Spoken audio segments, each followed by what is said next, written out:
Hi, I'm Rebecca and I'm researching how the melting glaciers are affecting the Canadian Rockies and their ecosystems. Glaciers are found around the world and are home to a variety of ecosystems. The Canadian Rockies has a high concentration of glaciers and some diverse ecosystems that are currently home to various flora and fauna unique to the world.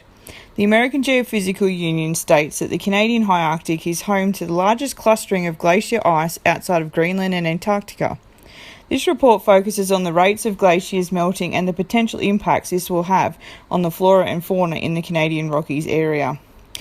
The investigation was carried out via the internet. Websites and scientific articles were viewed and relevant information was gleaned to create this report.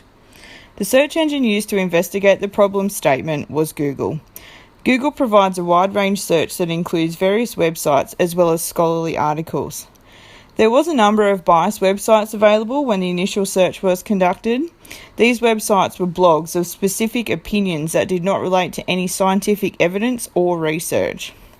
The information was filtered by identifying if there was scientific research data available and if it was referenced correctly, and the writing was checked to see if it was academic writing. There were also quite a number of helpful websites on the subject. The current environmental issues on the subject across the world allowed for various websites with specific scientific research and data available.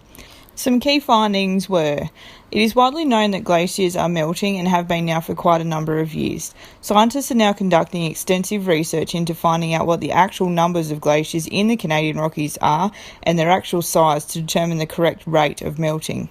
The David Suzuki Foundation says that scientists believe that in BC's Glacier National Park, more than 50% of the glacier ice has melted away in the last century alone. Statistics taken years ago regarding the size and distribution of glaciers in the Canadian Rockies are seen as not accurate, as studies were conducted at times when glaciers were retreating, and this did not give an accurate indication for scientists to further investigate. Many studies indicating that one of, if not the main concern for the ecosystems currently within range of the melting glaciers is the water impacts. Annual water flows are being affected due to less ice remaining. Late summer flows of the Mistaya River in Banff National Park have decreased 39% over the last 50 years alone. Glaciers are essentially a water storage facility for rivers and communities below. This meltwater is a source of drinking water and the lifeblood for agriculture, which is the basis of the economy for hundreds of communities downstream. The Canadian Rockies are home to a vast variety of wildlife and flora. All of the ecosystems these animals and plants not only survive but thrive in are under threat by the melting glaciers. Parks Canada details an extensive list of species currently under threat. Some species have suffered significant declines in their numbers or distribution and are on a path towards local and perhaps global extinction. Some species currently under great concern are the grizzly bear, northern leopard frog, the rusty blackbird and the wolverine, to name a few.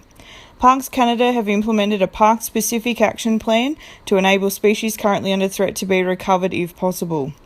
It has long been known that melting glaciers are causing many issues, and although many different studies are being conducted, it is evident that there is a concurrent view on the damage already done.